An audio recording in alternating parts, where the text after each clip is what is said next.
is Wednesday, the 15th of April 2026, and it is a pleasant morning and a warm welcome to your program, Good Morning Sierra Leone, the program that always starts your day. I am Sheku Smiler. A pleasant morning here at Broadcasting House. My name is Francis Bernard. We start with our quote of the day, which is from Danish philosopher Soren Kierkegaard, and it says, "Life can only be understood backwards, but it must be lived forwards." Coming up in this edition of the program, All People's Congress Party describes engagement with international moral guarantors as substantive, frank, and a significant step forward in their pursuit of justice, transparency, and democracy integrity in Sierra Leone. National Commission of Democracy speaks on APC boycott and democratic issues, and the Interreligious Council of Sierra Leone expresses concern over the increasing level of political statements and hate speech by political leaders and party members around the country. These stories, including your messages, comments, and views, which you can send to the number on your screen. The number is 03073719, or you go to our Facebook page, SLBC.SA. This is Good Morning, Sierra Leone.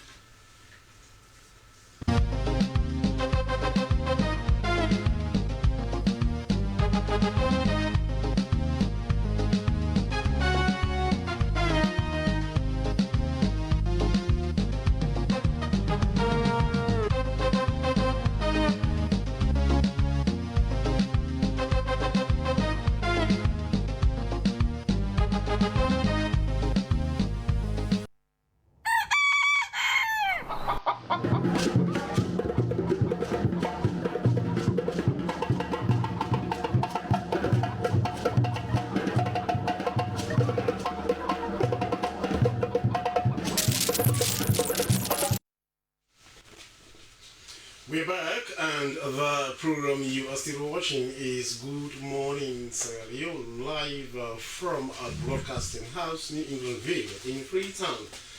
Well, it's been over 30 days since the All People's Congress APC stepped away from governance. 30 days of absence in Parliament and 30 days also in councils. Well, questions from supporters about representation and accountability are coming up.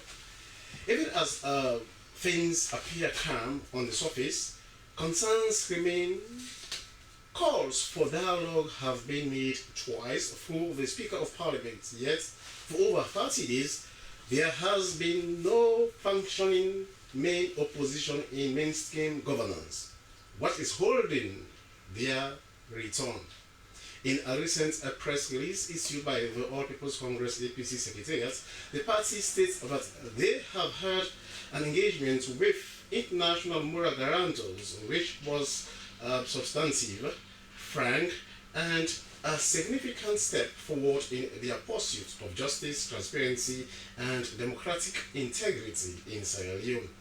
Senior APC officials conveyed their grave concerns to international observers, including a delegation led by former Gambian Vice President Hechi Fatoumata Jallow Tambangjang.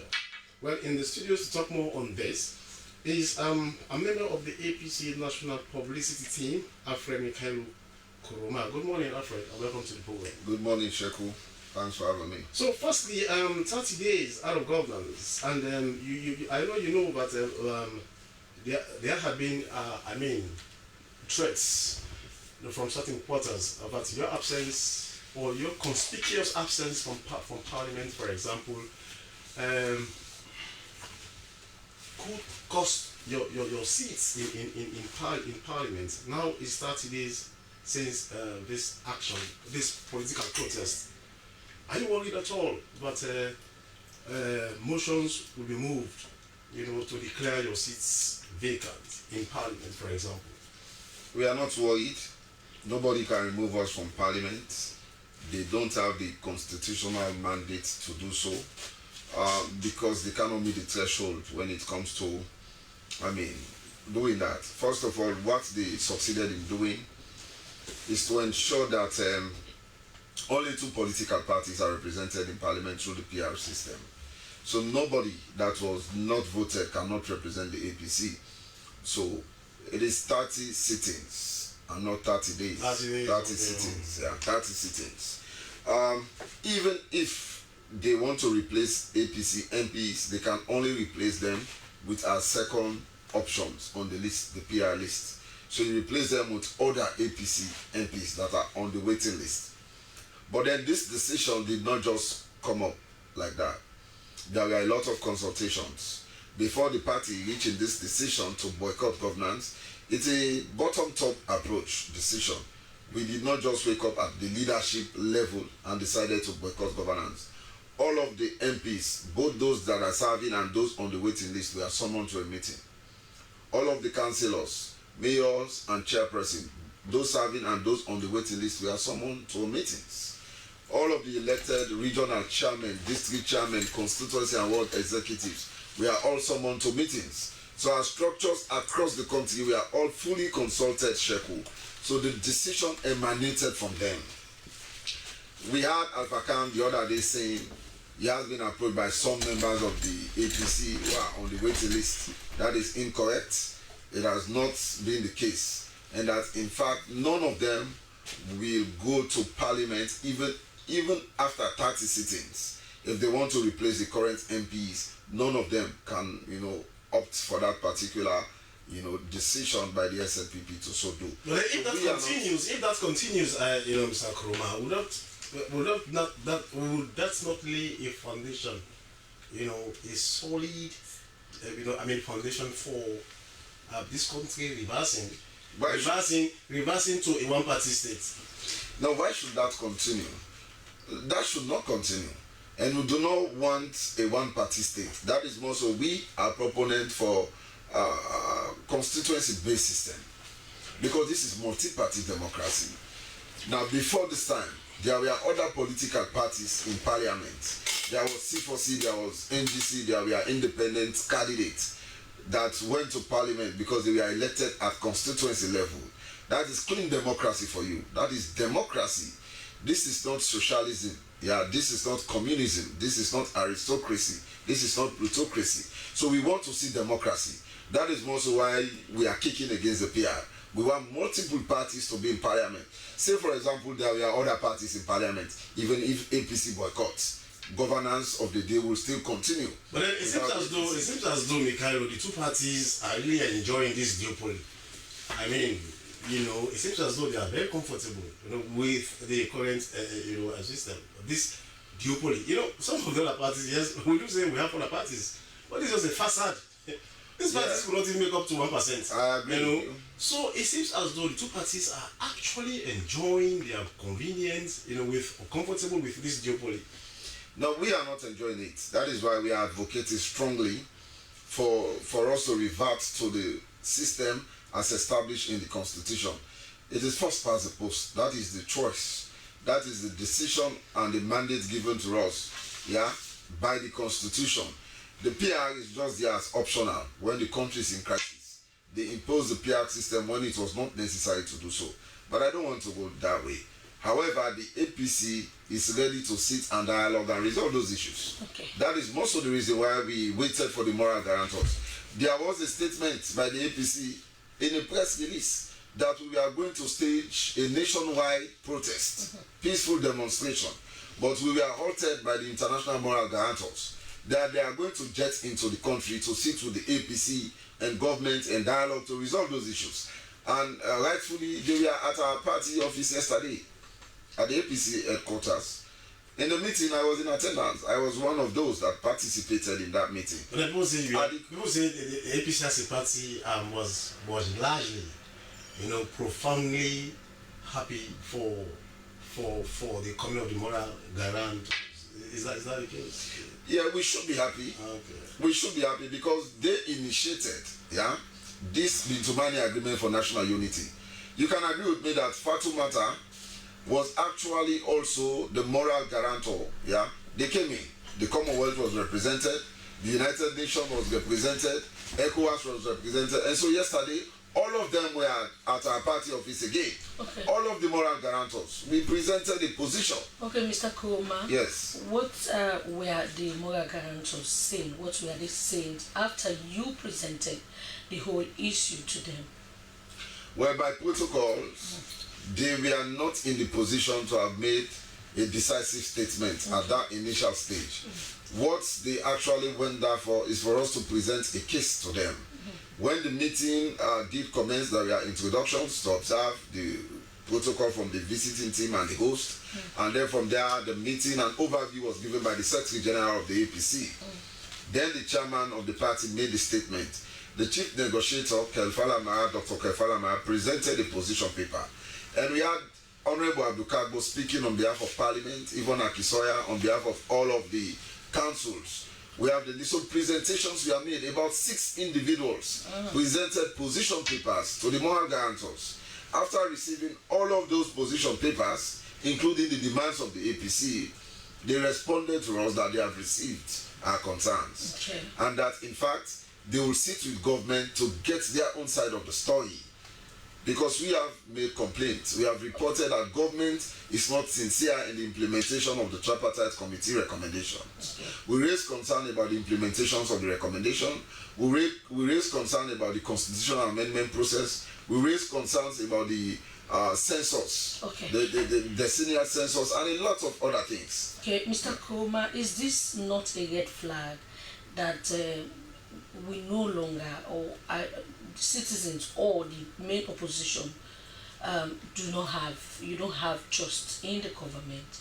Because if we have to wait for a moral guarantor to come to Sierra Leone just to sit with the two political parties, okay, to sit with APC and that of the ruling SLPP, then it's a red flag that Sierra Leone, we need more than what we are experiencing now. Is that not?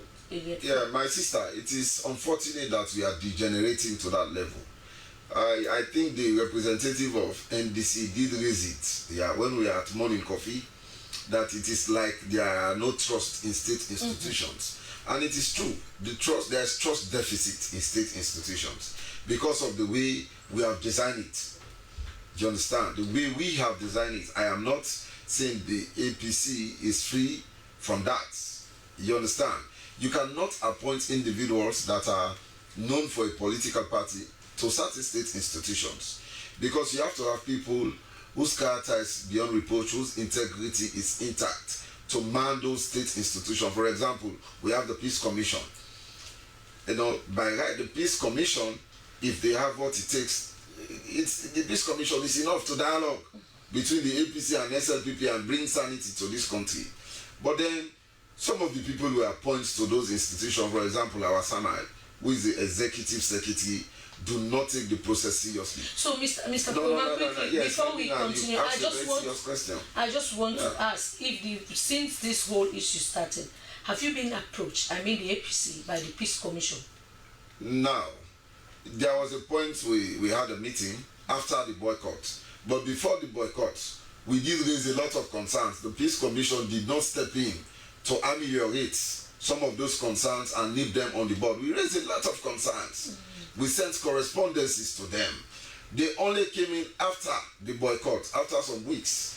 We held a meeting, the Peace Commission and the Office of the AG with the APC leadership. Yeah? But they cannot, they don't have what it takes to mediate and bring sanity. Well, yesterday they were there also. For those making the rounds, no, they should be there. They were there. But were they in the meeting where those presentations were made? They were there. Where you made your positions? They were there. They were there. Okay. So, were they allowed to speak, or did they speak? I have stated only the head of delegation, Madam Fatumatu. No, I'm talking about the Peace Commission. I am saying they all went under the delegation. Okay, all right. They did not go there independently.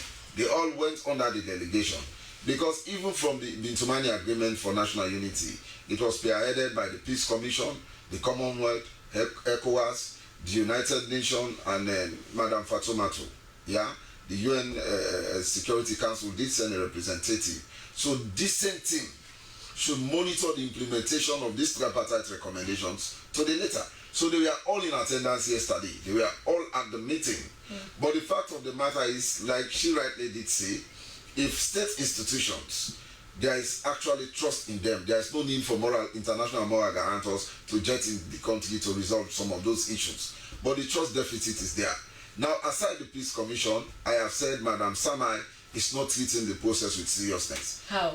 Yeah, even when the meetings were going on, what were their tangible interventions? She went to the radio and did state that we have been invited to a meeting as stated by the president. We have not showed up. It is not correct. We were not invited to any meeting. We did not receive any correspondence for a meeting. In fact, we wrote to the president before challenging Edmond Alpha's issue publicly that we wanted to meet with him to dialogue on it. Before going public, we were never responded to. So for you to be executive secretary of the commission and sit in public media to now say we are invited to a meeting we did not go, it is incorrect to do. So you also doubt her credibility? I am not saying I doubt her credibility, but I am saying there is trust deficit. Okay. Yeah, I have respect for women. She's my sister. I am just saying there is trust deficit. Again, even the judiciary, my sister, let us look at the sentence that was, handed down to Zainab Sharif yesterday. We have Kadiru Kaikai who did threaten to bring war, quantify the amount of money he is going to use. That for my Shaka to Freetown, he needed $1 million to bring war to this country.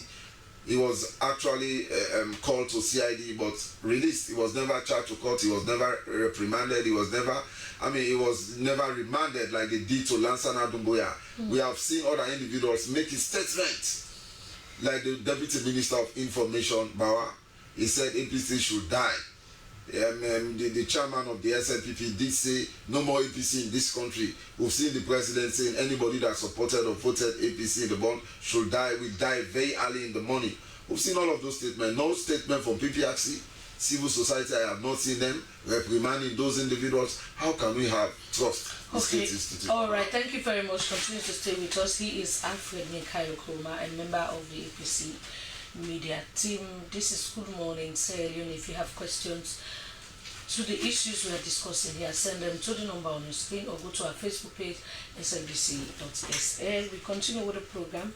But what does the National Commission of Democracy, NCD, make of all this in the interest of the country's democratic principles? Well, in the studios this morning, we have Ibrahim Siajuba, and he is the Director of Communications and PR, National Commission for Democracy. Good morning, Mr. Ba. Welcome to the program. Good morning. Thank you for inviting me. You've listened to Mr. Kroma and you have been following issues around the country, especially when it comes to the issue of APC boycotting, governance, hate speeches, and a lot of other things happening around.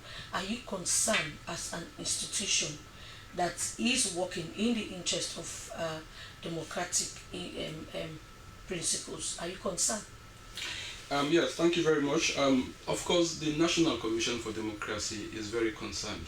We are very concerned about that. Governance is about decision-making, implementation, and supervision. But the people who make decision are those who have been elected by the citizens of the country. And why do you think they elected them? Is for them to be able to provide service for them. So the concern we have here is, of course, we agree that the APC, they have concerns that they are really trying to pursue. But we are looking at the bigger picture. You have people who entrusted you with a responsibility, they voted for you. And the reason for that is because they wanted you to provide service for them in return. Now, boycotting governance means that a lot of people within those areas where, you have these councils, we have APC mayors, or where APC is in charge. The APC, those elected within the APC are in charge. You realize that they are being starved to some extent because the services that they are supposed to enjoy from the councils, they are not getting them, and that is the concern we have. So what we have always said is that, in as much as the APC have a concern, but we think what we are supposed to have done in our own view, in the interest of the country, is to have is to continue to dialogue with government, So, and dialogue with government, so Mr. that you're able to iron out some of those issues. Mr. Barr, have you at any time called on the APC since the boycott from governance? Have you, as the National Commission for Democracy, now that you're saying they should have continued with dialogue instead of boycotting, but what have you done as an institution working for democratic principles in the country?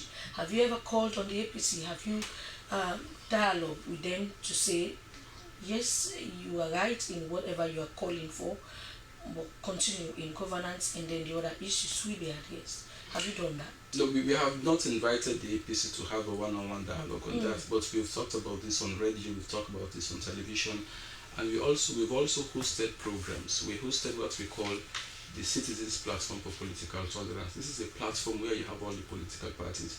Even the APC, we have invited the APC to that platform on several occasions, but they've not attended. We don't know why. At one point, we even write the Secretary General to inform him about that we want the APC to be represented on that platform. In that platform, you have civil society organizations, and you have governance institutions, those working for government. There we discuss some of these issues. Sometimes what we do is institutions will come and discuss the issues from their perspective. So, Mr. Parr, I actually know you have a platform where you interface with political parties and other key players. But what I'm asking, it's been 30 days since the APC walked out of governance, and as a democratic institution, I'm asking if you have called on them as a party, maybe the Secretary General or the Chairman, look, we have this, we've heard of your decision, because there were press releases from them. They sent out a press release. They are all over the place on different media platforms talking about this particular boycott. I'm asking if the NCD at any point in time called on the APC to say, okay, not only the APC but even the ruling government, that let's come together and let's dialogue this, so that maybe if you could have done that, there was no need for the international moral guarantors to be here. No, well, first of all, what's the mandate of the National Commission for Democracy? Is to raise awareness in the citizenry, about the laws of Sierra Leone and about democratic good governance issues. You have an institution. And which this whole issue. Now the point is, you have an institution that has been mediating, that is directly responsible to this. That is the Peace Commission, and I think they've been interfacing with the APC. As far as I know. But for us, what we do is we engage the citizenry. We do that through institutions, and we even engage people in their localities. We talk about the issues, because sometimes it's not just about talking about those who are in charge. You also talk about the people talk with the people down there, so that they too understand what is happening. Because at the end of the day, it all boils down to them again. And since the boycott, this is a situation, that has to be dealt with as a situation, it is not a normal thing, but then boycott is part of governance. It's part of democracy. Like, for example, we hear in the United States as other countries of government lockdown, when the Democrats disagree, even though it is the Republicans that are now in charge, the Grand Old Party. But then there will be a lockdown. Like, for example, a few months ago, there was this lockdown that led to public servants not paid for weeks, months, as the case may be. So boycott is not anti-democracy. Boycott is part of democracy. It is a form of protest, democratic protest. Now, since this protest started, have you as NCD engaged the electorates for them to know the implications of governance boycott? Because as part of your responsibilities, you are also there to ensure that you awaken you sensitize people about what democracy actually is. So since this boycott, 30 days down the line, have you made any attempt to engage the public? That is what I'm saying. That is why I said we have different platforms that we used to engage. The electorate, of course, we engage them through those platforms. For example, the Citizens Platform for Political Tolerance, there you have the electorate. I think what she was asking was whether we directly engage. No, okay, what we are saying, we are talking about, let's say, for example, she was asking, prior to, what preceded the action itself. Before this time, before the action was actually taken, there were press releases, there were media engagements. The question now is, why didn't you come in at that stage even before the boycott. We talk. Like I told you. I think we even had a program here at SLBC when we were doing those programs. We talk about these issues in our platform. That is the biggest platform we are using now to raise awareness, apart from using the outside broadcast ban, which we used to go to the communities. But these ones is where we now look at people who are in charge in those institutions. We talk to them. We look at what they think about these issues. You raise them, and then, if possible, we do policy brief at the end of the day. You understand? So that is what we've been doing. In fact, we held a program in McKinney. We held a program in Kenema. We also did one in Kono. You understand? We have invited people. We talk about these issues.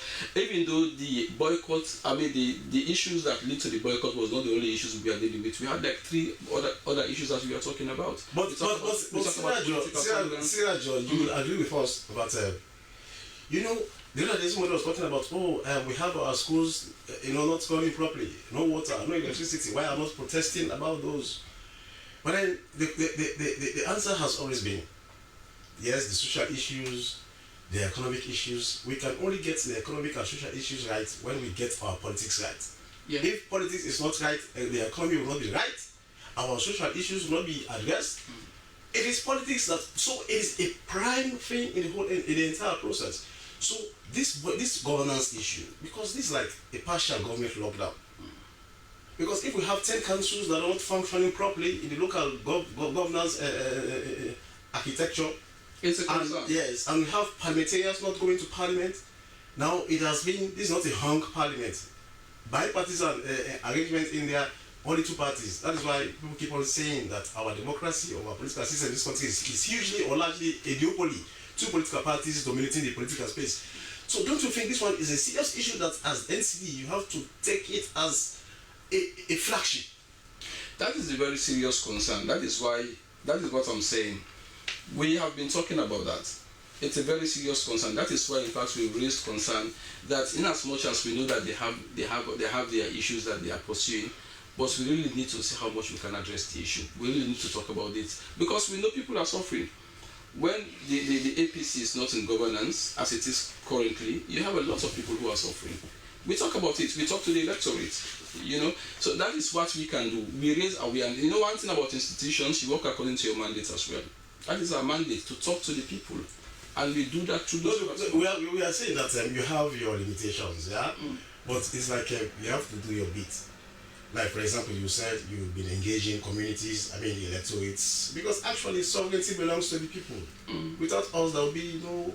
So these guys, we are the ones. That is why when elections are around the corner, politicians become very vulnerable. And that is the time that we come down low because they want your support, they want your vote. So which means the electorates are at the center of everything. How much do you do such engagement?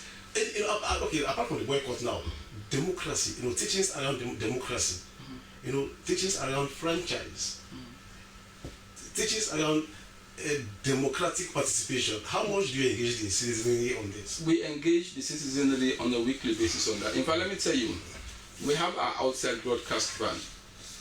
We have our PA system on that van. That van goes out like twice a week. We go to communities where we engage people directly. Let's forget about the citizens platform where we engage institutions. For this one, every week, twice, we go out in the streets, we go to communities, marketplaces, we talk to people about democratic issues. You understand? So we've been doing that. It's just that... How much? No, we know you've been doing it, but how much are you doing it? What are the far-reaching effects? So the thing is that now, according to the electoral calendar, in 2028, Leone will be holding another election, presidential and general. And you cannot fasten the pig on the market day. If we are talking about voter education, talking about participating democracy, this is now. It has to start now. If it had not begun, it has to start now because it has to be constant engagement. Take into consideration the gullibility of our people. They can be easily fooled. They can be easily deceived. They can easily accept anything. So you, as the ones who are supposed to be enlightening them, you should be seen playing that role effectively and efficiently. Sheku, that is what I am saying. I said we go to the communities twice a week using our outside broadcast van. We have a team that goes out. In fact, we have jingles.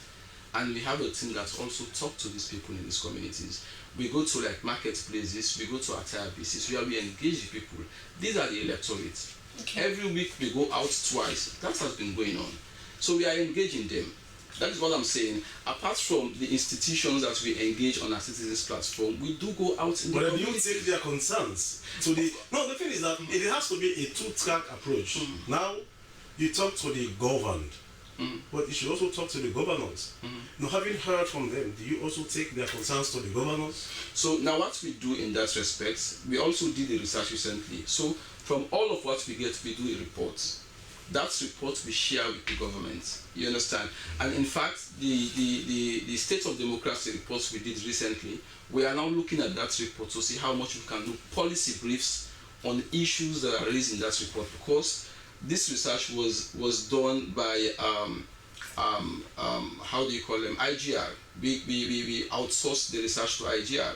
They did it and they come back. They went out and they meet with the people. They talk to the people. The people, share their concerns. You understand? They express their feelings about the state of democracy in this country. We have that document now. So we are now looking at it based on the indicators we looked at and see how much we can develop policy briefs from that one. And then after that, that policy brief now will be distributed to the institutions. For example, if something is said about the police, we will now extract that, we do a policy brief on that and advise the police and send that to the police. Then the police will now look at these documents and see if what is said about them in that document is true. They can do an introspection, do research with it. And then from there, they can now see how much they can address those issues. That is how we support. We also support other institutions, even the Foreign Affairs Ministry we do. Because Mr. Ba, also in recent times we've seen where statements from political figures is becoming the order of the day. You hear one political figure saying this and you hear the other one saying this, and people will say, okay, the other party we don't talk, the other person we don't talk. Not even only political figures, citizens. I don't know what is happening. What have you done in that area, or are you also concerned? Are you worried that we no longer mind what we say in public, especially when it comes to our political affiliations? That is very concerning. It's a very serious concern. Like I said, we go out, we talk to people, we engage them, we talk about those things. But again, one thing we must have at the back of our mind is that we are constrained as well. We don't have enough resources to go everywhere in this country. So that is why, in fact, our visibility out there is not, it's not like seen well, because we can't be everywhere.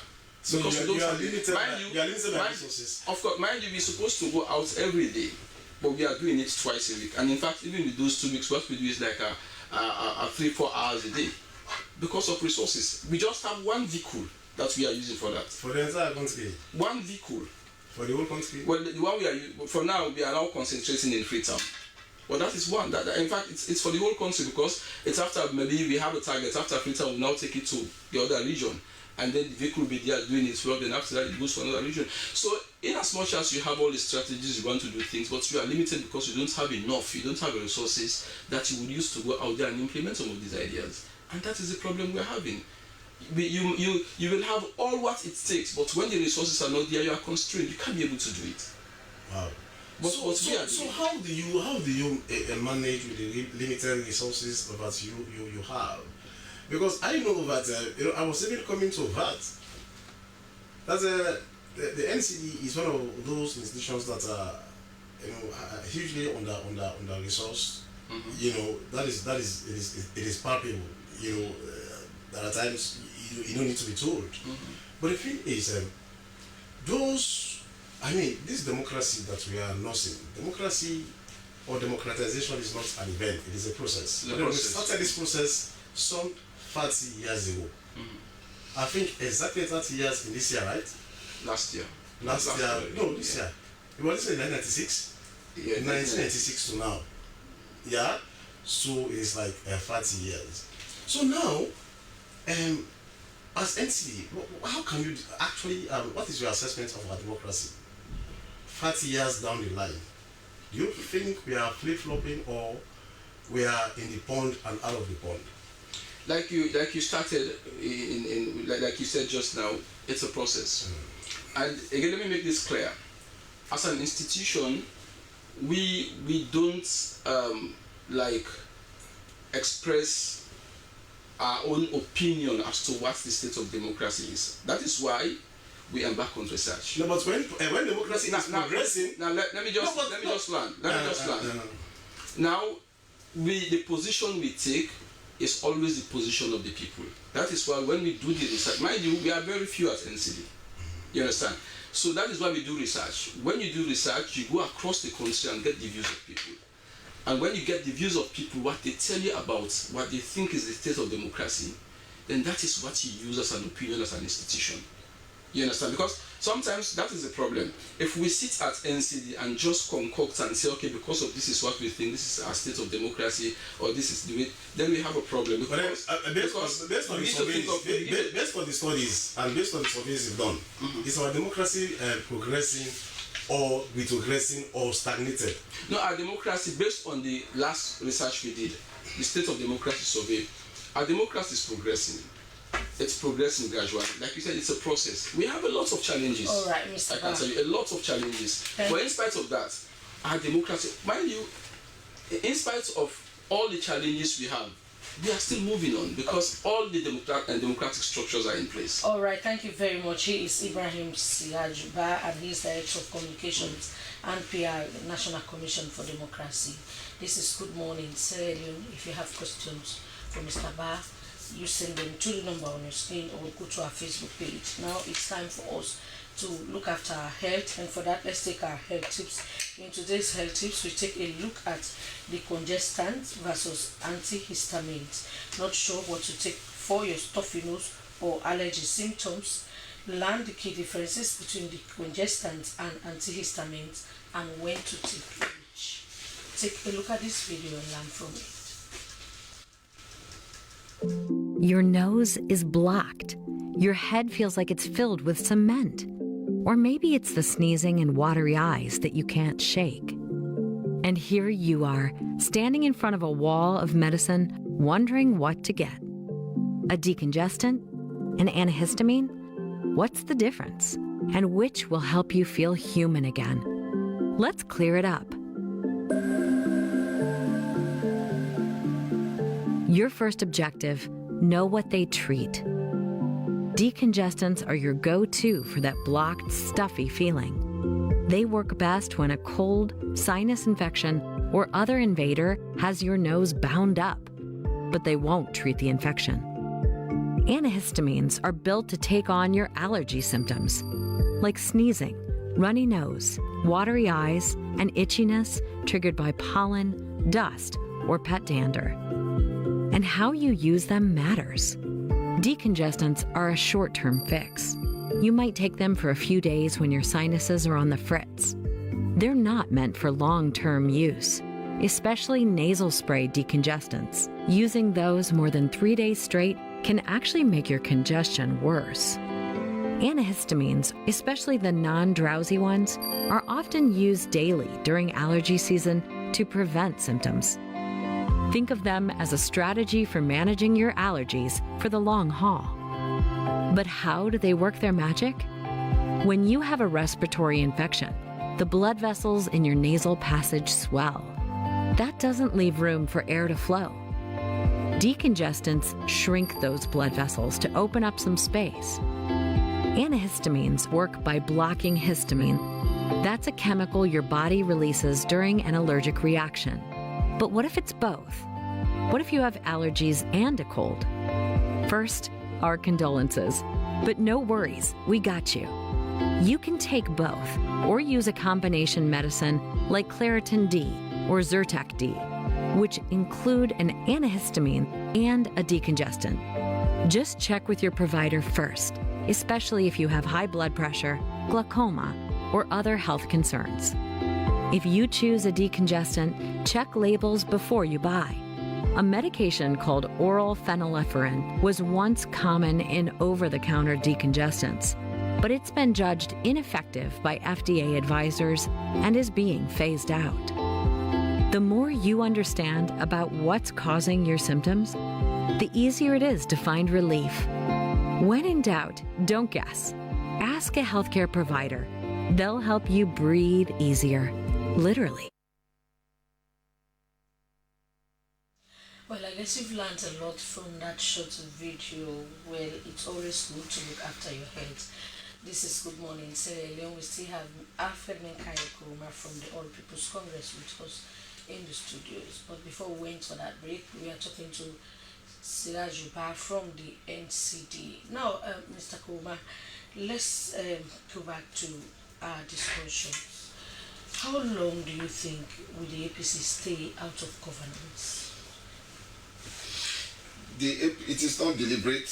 The APC will stay out of governance for as long as the issues are yet to be resolved. But let's say the moral guarantors are in town. If the issues are resolved today, the APC will return to governance tomorrow. So my question is, you had the Attorney General and Minister of Justice on one of our sister media programs when he said, because one of the things you are asking for is that the Chief Electoral Commissioner should be removed from office because you think he is not credible. Is that not so? Yes. So, and it is one of the first demands that we stated yesterday in the meeting. So what if that demand is not met? Because they are now saying, the Minister of Justice is saying there are processes to go through to remove the Chief Electoral Commissioner, because according to him, he was appointed following due processes. Yes. It is simple to remove the Chief Electoral Commissioner. It is very simple. You know, by the click of a hand, you can remove him. Yeah.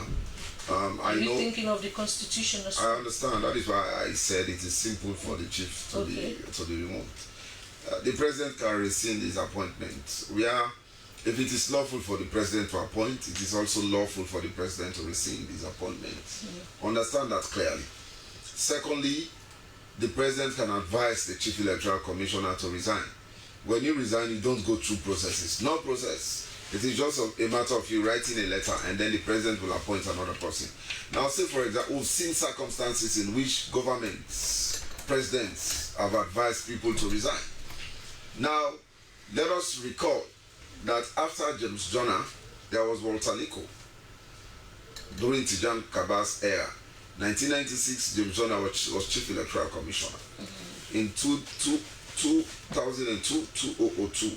there was Walter Liko. Before Christian Atop, there were issues. At the end of the day, Walter Liko was advised to resign by Tijan Kaba, and Christian Atop was appointed. So, the Chief Electoral Commissioner can resign. Simple as drinking a cup of water. It is nothing difficult, so they don't need to paint a picture as if it is not possible or if it is far-fetched. So let us just say that for now, yeah? You can ask him to resign. So now let's say if he is not ready to resign, and the president, according to you, yes, he can advise, but he's not ready to resign, and there are processes to go through to remove the Chief Electoral Commissioner. We are not saying those processes. I am not referring to those. I understand for misconduct, for other issues, constitutional provisions are there. You can file, a petition letter that he has committed certain crimes or is of sane mind. There are investigations and processes to go through to remove him. Sometimes, they can even set up a commission, you understand, if not a tribunal, but something to investigate to see the veracity of your claims. I understand all of that. That is not what we are saying. You understand? The president can advise him to resign today and he will resign. The president can say, Bopadi go resign, and they appoint you other side, they give you other position. He can resign and be appointed, and someone else is appointed. But don't you think, it is a decision that has to do with, or there are other factors probably that might influence or not allow some of these things to happen, and one is ego. Yeah, one is ego. I understand clearly, Sheku. Yes. But then you cannot put ego as a premium above the sanity and integrity of the electoral process and the peace of your country. You want peace and national cohesion. You want governance to continue unabated. You want the SNPP to go back to parliament, the APC to go back to parliament, to go back to councils. You want governance to continue. So there has to be a point. That is why it is called mediation, it is called dialogue. We are not saying we are going to be very dogmatic. You understand? There are going to be processes. We are going to continue the dialogue. Yesterday we met, we have presented position papers. They have retired to now review our position papers. They will engage government. The APC is meeting with government tomorrow on Thursday. Okay. There was an arranged meeting. Today, all mayors and chairpersons of all the APC councils are meeting with the vice president today. Okay. There were engagements before now. Engagements. So in other words, are you saying that? Are you saying that things have been happening behind closed doors, without the knowledge of the public? No, it is no secret. I am saying that they've been meeting. Yes, I am stating this on public television. That in fact the speaker. For the speaker we know. Yes, I've that the speaker has met with APC MPs. Leaders. I mean, leaders. Yes. Twice now. Yeah, twice now. Yeah. But for those other meetings, they've not been in the public domain. Now, well, let me tell you now. As one of the official spokesperson for the APC, yesterday during the dialogue, with international mediators, after they left, we were informed by Yvonne Akisoya and other council chairpersons and mayors that we are in attendance, that they have been invited by the Honorable Vice President for a dialogue. All APC councils, mayors and chairpersons, the party gave them the blessing to go and listen to the Vice President. We are not averse to sitting with any of them, President or Vice President. The Vice President is the chairman. Yeah. For the local government, there is an arrangement, of which he is the chairman. So we are not averse to dialogue. Okay. So I tell you, there is no problem without solution. These arbitrators are not, these mediators are not arbitrators. I understand. What is the guarantee? What is the assurance? They are not here to arbitrate. They are not arbitrators. But again, let me tell you, when you say arbitration, you may want to go to much of legality. Let us also note this, that yesterday somebody did state that sometimes morality supersedes legality. Because it is only when morality fails that you now may attempt to go to legality. But if people, still respect integrity, you understand, the things they sign up to, they want to maintain the sanity of the state, they want to see national cohesion, they will respect the agreement for national unity. But the SNPP argues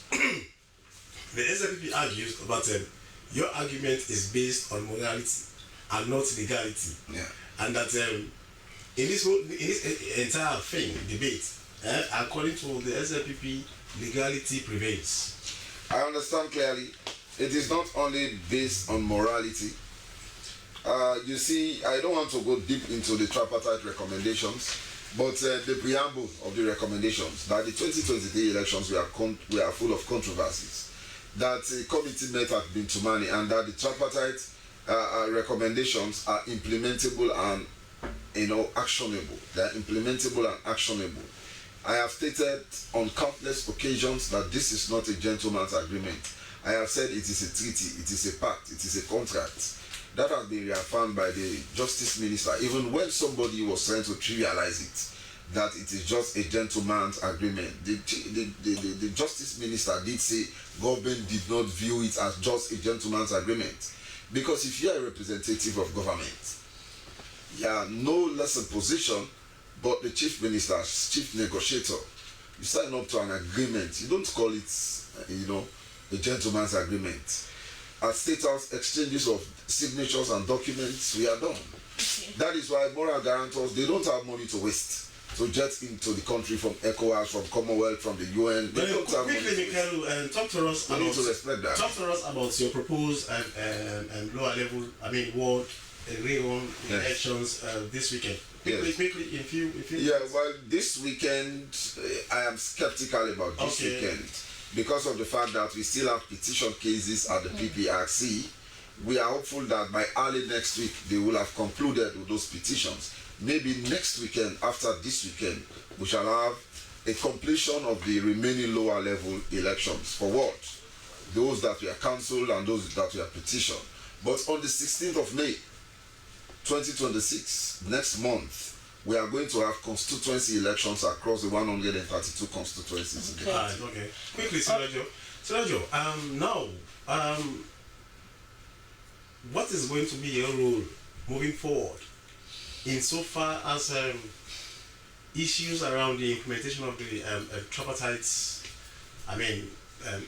recommendations are concerned, because they are very critical to the country's democratization process. So going forward, what is going to be your role at NCD, the National Commission for Democracy? Quickly. Yes, I will continue to engage with Tripartite Secretariat. In fact, the last program we held at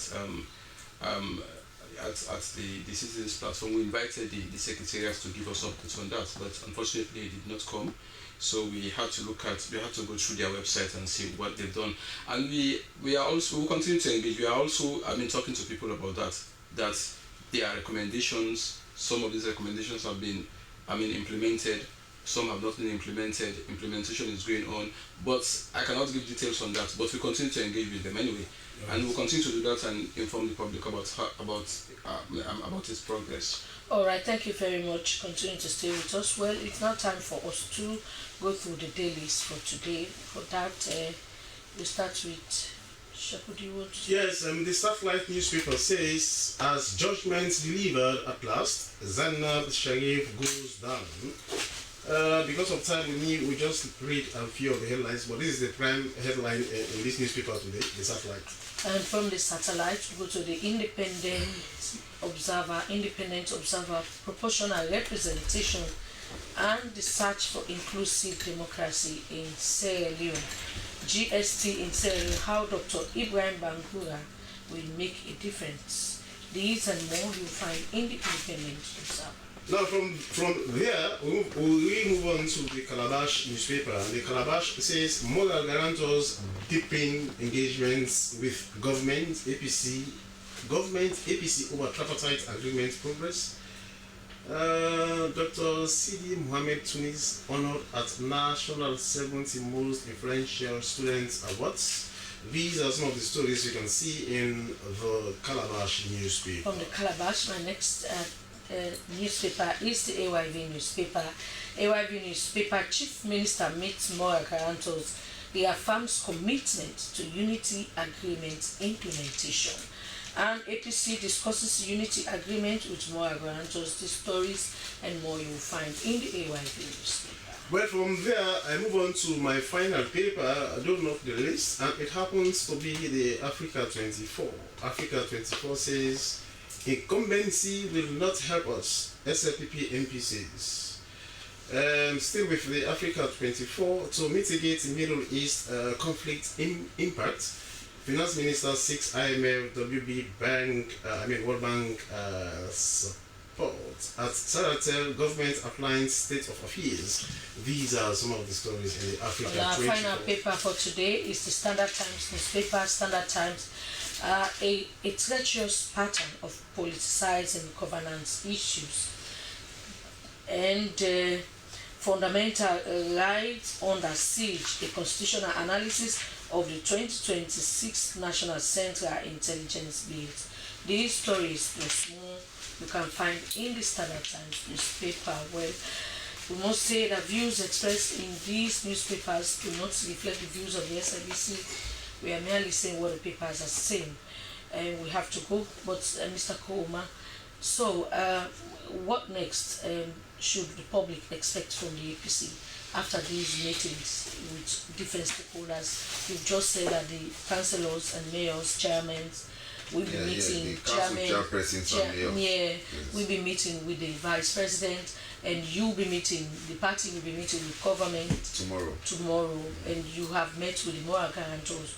What should the public expect from? Because you need to go to parliament, you need to go back to governance, because you were voting for you to govern the people.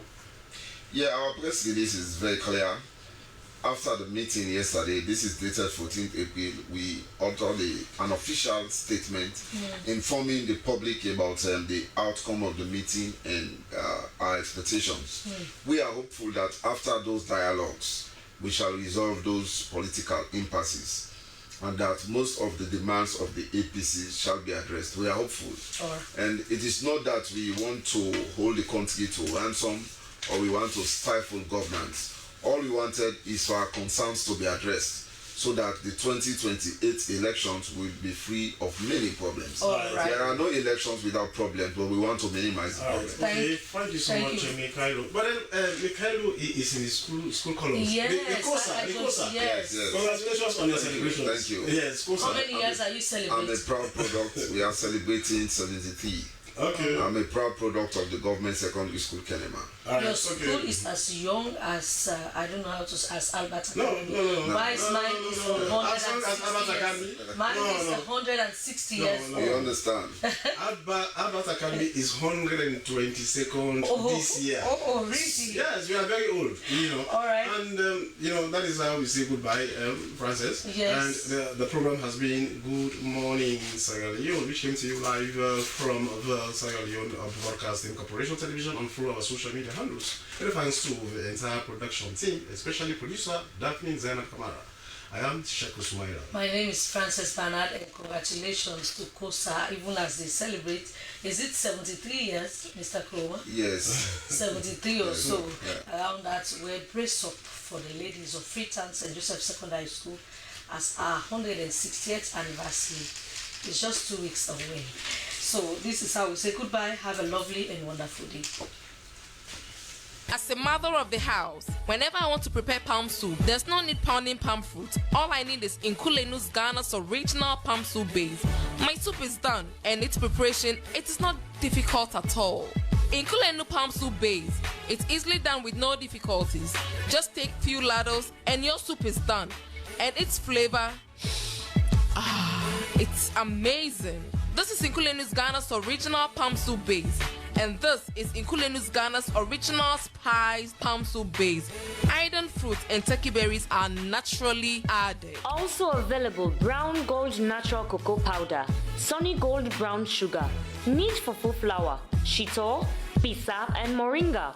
All available at Nyami Ado Enterprise, 1 Lower Waterloo Street, Freetown. Nkulenu palm soup base. Ghanaian original taste.